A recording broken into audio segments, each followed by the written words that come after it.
السلام عليكم ورحمة الله.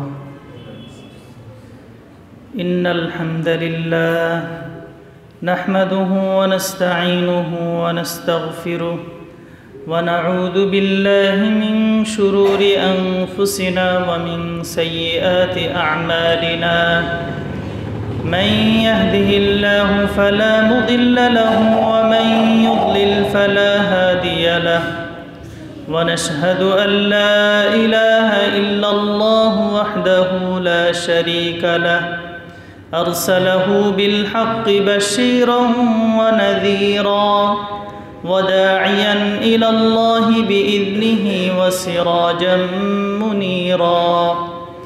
أما بعد قال الله تعالى في كلامه المجيد: إن الله وملائكته يصلون على النبي يا أيها الذين آمنوا صلوا عليه وسلموا تسليما.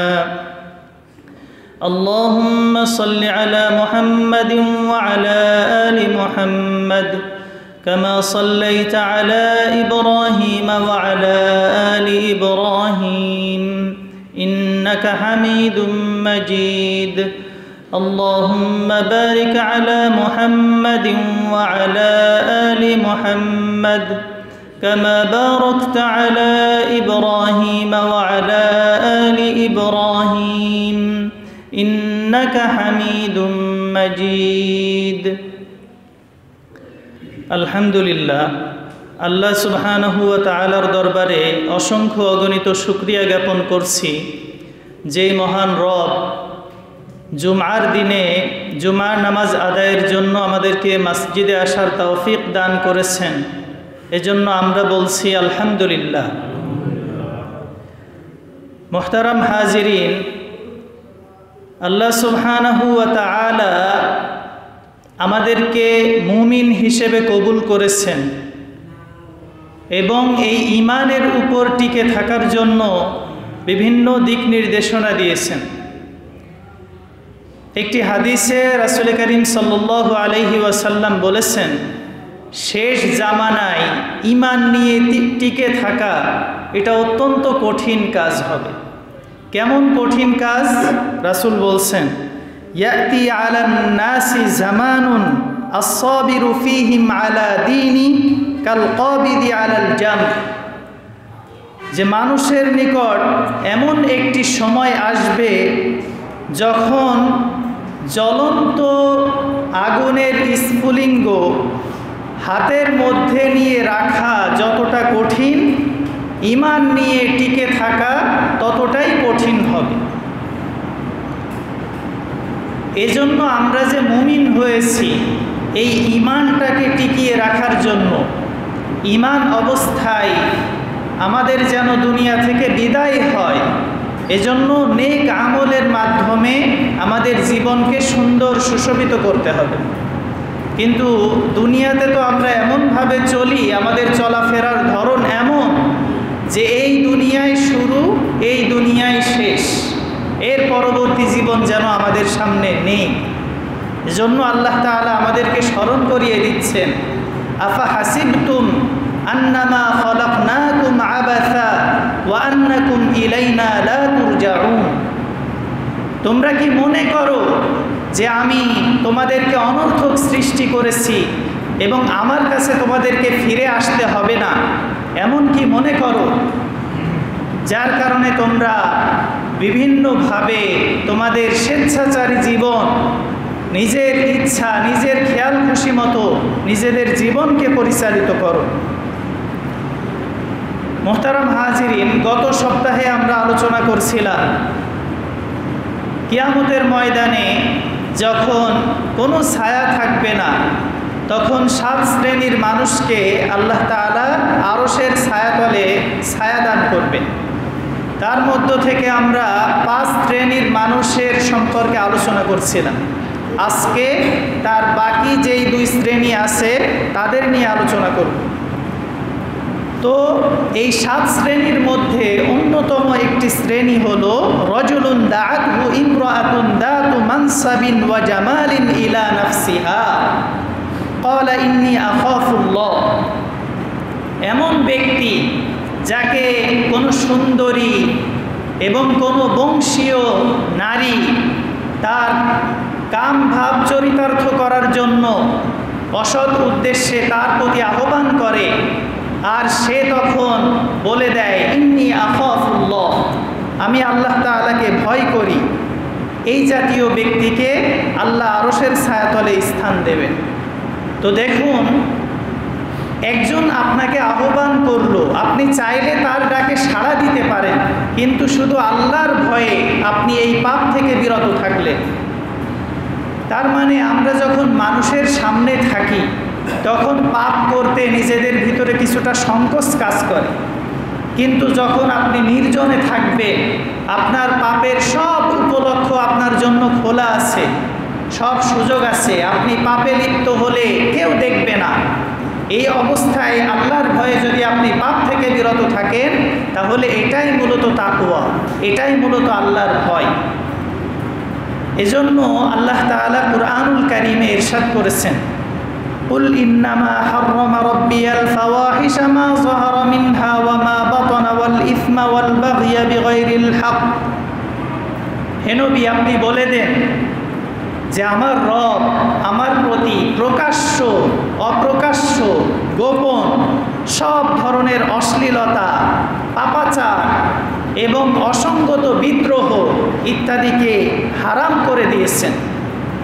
এই যে নারীর প্রতি মানুষের একটি স্বভাবসুলভ টান, এটা আল্লাহ তাআলাই সৃষ্টি করে দিয়েছেন।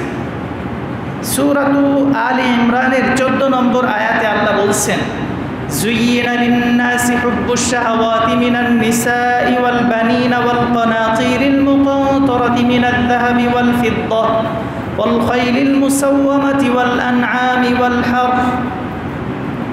যে মানুষের জন্য এই সব জিনিসের আসক্তিকে সুশোভিত করে দেওয়া হয়েছে।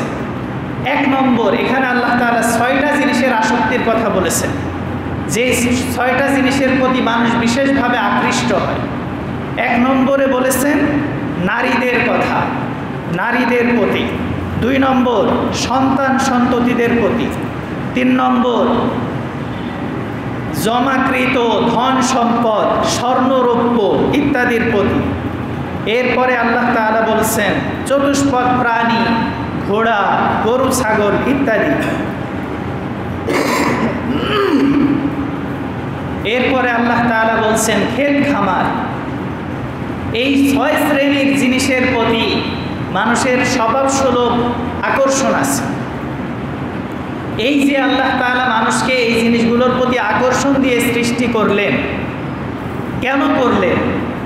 কারণ আল্লাহ তাআলা এইগুলোর আকর্ষণ দিয়ে দিয়েছেন, আবার বলে দিয়েছেন যে এইগুলোতে তোমরা লিপ্ত হতে পারবা না।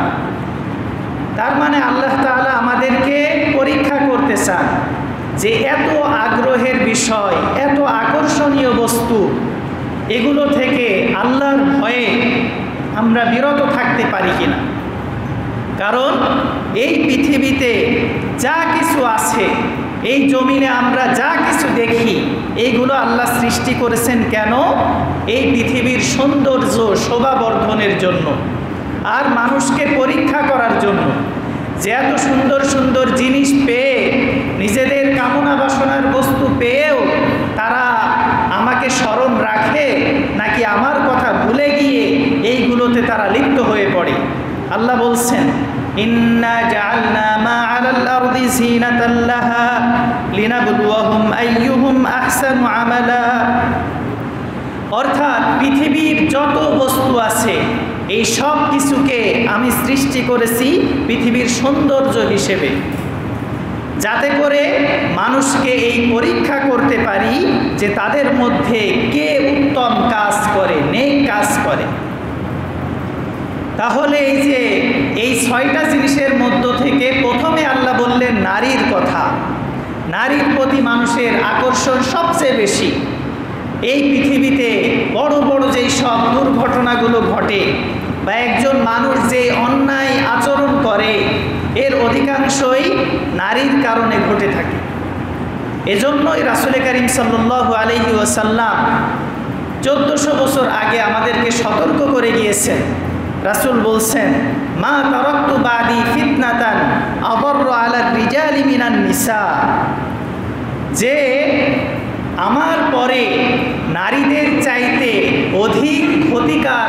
অধিক ক্ষতিকারক কোনো ফিতনা আমি তোমাদের জন্য রেখে যাইনি। তার মানে নারীর ফিতনা এটা অত্যন্ত ভয়াবহ। এজন্য একজন নারী সে যদি ভালো হয় তাহলে তার এই ভালো গুণের মাধ্যমে সে যেমন একটা সংসার, একটা সমাজকে জান্নাতের টুকরা বানিয়ে ফেলতে পারে, ঠিক একজন অসৎ নারী সে তার অসততা এবং সে তার খারাপ কাজ দিয়ে একটা সমাজকে কলুষিত করে তুলতে পারে। এজন্যই একজন বড় গবেষক দার্শনিক বলেছিলেন যে তুমি যদি আমাকে একটি সুন্দর মা উপহার দাও তাহলে আমি তোমাদেরকে সুন্দর একটি জাতি উপহার দিতে পারব। মুহতারাম হাজিরিন, রাসূল করিম সাল্লাল্লাহু আলাইহি ওয়াসাল্লাম অন্য আরেকটি হাদিসে বলেছেন, এই দুনিয়ার ভিতরে যত ঐশ্বর্য আছে, যত জিনিস নিয়ে তোমরা গর্ব করো, সম্মান করো, যেসব বস্তুর মাধ্যমে তোমরা সম্মানিত বোধ করো, তার মধ্যে অন্যতম হলো আল মারআতুস সালিহা, নেককার স্ত্রী। তাহলে একজন নেককার স্ত্রী যেমন একটা সমাজকে সুন্দর করে ফেলতে পারে, সে যদি খারাপ হয় তাহলে একটা সমাজকে তার খারাপি দিয়ে কলুষিত করে ফেলতে পারে। এজন্য এই নারীর ফিতনা থেকে বেঁচে যারা নিজের ঈমানকে বাঁচাতে পারবে, যারা তাদের খারাপ কাজ থেকে নিজেকে বাঁচিয়ে রাখতে পারবে, কিয়ামতের ময়দানে কঠিন মুহূর্তে আল্লাহ তাআলা তাদেরকে আরশের ছায়াতলে স্থান দেবেন, তাদের সম্মান মর্যাদা অনেক বৃদ্ধি করবেন। হাদিসে কুরআনে বিভিন্ন ঘটনা এসেছে। হযরত ইউসুফ আলাইহিস সালামের ঘটনা আমরা জানি যে মিশরের সম্রাজ্ঞী যখন তার কাম চরিতার্থ করার জন্য তার প্রতি আহ্বান করলেন, এমনকি শুধু আহ্বানই না বরং তাকে আবদ্ধ করে সব গেটগুলো তালা দিয়ে দিলেন, তখন ইউসুফ আলাইহিস সালাম তিনি আল্লাহর ভয়ে বিরত থাকলেন। আল্লাহ তাআলা তাকে সেই অবস্থা থেকে পরিত্রাণ দান করলেন এবং পরবর্তীতে তাকে কি পরিমাণ সম্মানের আসনে আসন করিয়েছেন তা আমরা দেখতে পাই। এরপরে আরেকটি ঘটনা আছে। বনি ইসরায়েলের 3 ব্যক্তি তারা প্রবল বৃষ্টির ভিতরে পথ চলতে চলতে ব্যাপক বৃষ্টি শুরু হলো। তখন তারা এই বৃষ্টি থেকে বাঁচার জন্য পাহাড়ের গুহায় আশ্রয় নিল। তো তার মধ্যে এক ব্যক্তি ছিল, তখন তারা বলল, এই যে পাহাড়ের গুহার মুখ আটকে গেল, এখান থেকে নিস্তারের তো আর কোনো পথ নেই, তোমরা যদি বাঁচতে চাও তাহলে নেক আমলের মাধ্যমে আল্লাহ তাআলার কাছে ক্ষমা প্রার্থনা করো। এক ব্যক্তি তখন বলল যে আল্লাহ, আমার এক চাচাতো বোন ছিল যাকে আমি সীমাহীন ভালোবাসতাম, মহব্বত করতাম, তো তাকে আমি আহ্বান করলাম আমার কাম চরিতার্থ করার জন্য। তখন সে আমার কাছে 100 দিনারের বায়না করে বসলো, 100 দিনার দিতে হবে। পরবর্তীতে অনেক কষ্টে আমি 100 দিনার জোগাড় করে যখন তার কাছে গেলাম এবং আমার খারাপ কাজ চরিতার্থ করার জন্য যখন উপনীত হলাম, তখন সেই মহিলা আমার চাচাতো বোন আমাকে বলল যে হে ব্যক্তি, তুমি আল্লাহকে ভয় করো, তুমি আল্লাহকে ভয় করো এবং আমার সতীত্ব হরণ করো না। তখন আমি সেখান থেকে উঠে চলে আসি, আর যেই টাকা তাকে দিয়েছিলাম সেইটা ফেরত নিইনি, এইটা একমাত্র আপনার ভয়ে আমি করেছিলাম, সুতরাং আমাদেরকে মুক্তির ব্যবস্থা করে দিন। এই কথা বলে সে যখন দোয়া করলো, তখন সেই পাথরের কিছু অংশ গুহার মুখ থেকে সরে গেল। তো মুহতারাম হাজিরিন, আমরা যদি গুনাহ থেকে বেঁচে থাকতে পারি, নিজের চরিত্রকে কলুষমুক্ত করতে পারি, তবে আল্লাহ সুবহানাহু ওয়া তাআলা আমাদের দোয়া কবুল করবেন। এই যে আমরা এত এত দোয়া করি, আমাদের দোয়া কবুল হয় না।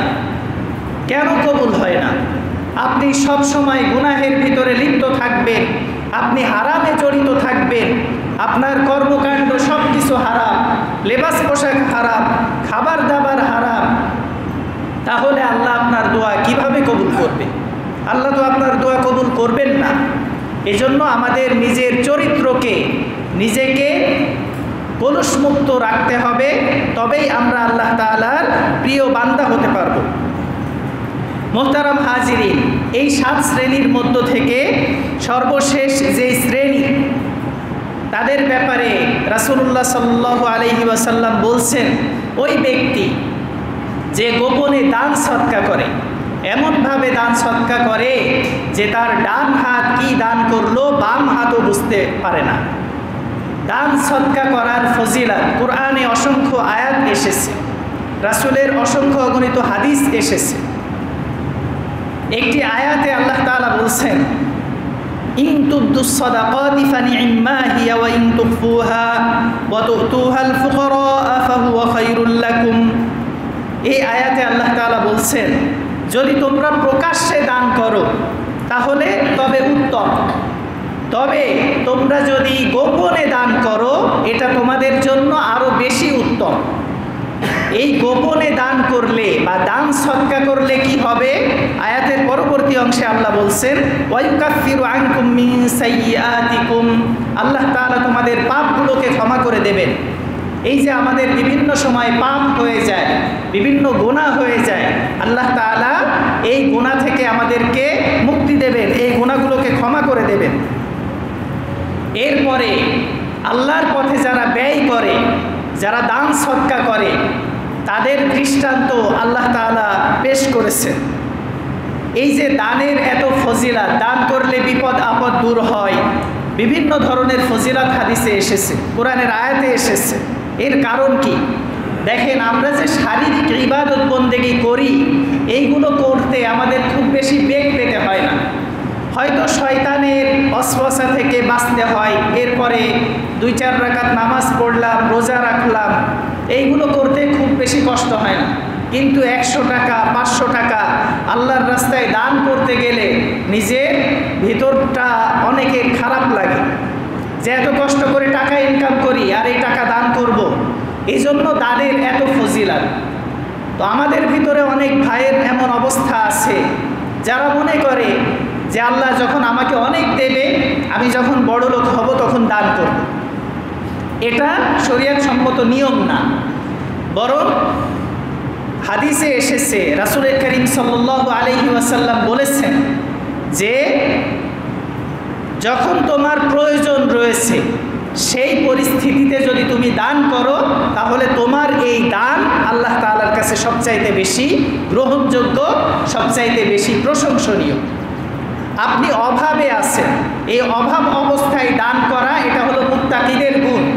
কোরআনে আল্লাহ তাআলা বলছেন, যেই জান্নাত এই দুনিয়া আসমান জমিনের চাইতেও বেশি প্রশস্ত, ওই জান্নাতের জন্য তোমরা প্রতিযোগিতা করো, কারণ ওই জান্নাত প্রস্তুত করে রাখা হয়েছে উইদ্দাত লিল মুত্তাকিন, মুত্তাকিদের জন্য। এর পরবর্তী আয়াতে আল্লাহ তাআলা বলছেন, মুত্তাকি কারা? আল্লাযীনা ইউনফিকুনা ফিস সাররাই ওয়াদ দাররা, যারা সচ্ছল এবং অসচ্ছল উভয় অবস্থায় দান করে। ওয়াল কাযিমিনাল গাইজ, নিজের রাগ সংবরণ করে। ওয়াল আফিনা আনিন নাস, এবং মানুষকে ক্ষমা করে দেয়। এই জাতীয় ব্যক্তি তারা হলো মুত্তাকি। তাহলে মুত্তাকিদের প্রথম সিফাত এই আয়াতে আল্লাহ তাআলা বললেন, যারা সচ্ছল এবং অসচ্ছল অবস্থায় দান করে। অন্য একটি আয়াতে সূরাতুল বাকারা 265 নম্বর আয়াত আল্লাহ বলছেন, ওয়ামাসালুল লাযীনা ইউনফিকুনা আমওয়ালাহুম ইবতিগাআ মারদাতিল্লাহ ওয়া তাসবীতাম মিন আনফুসিহিম কামাসালি জান্নাতিন বিরবওয়াতিন আসাবাহা ওয়াবিলুন ফাআতাত উকুলাহা দি'ফাইন।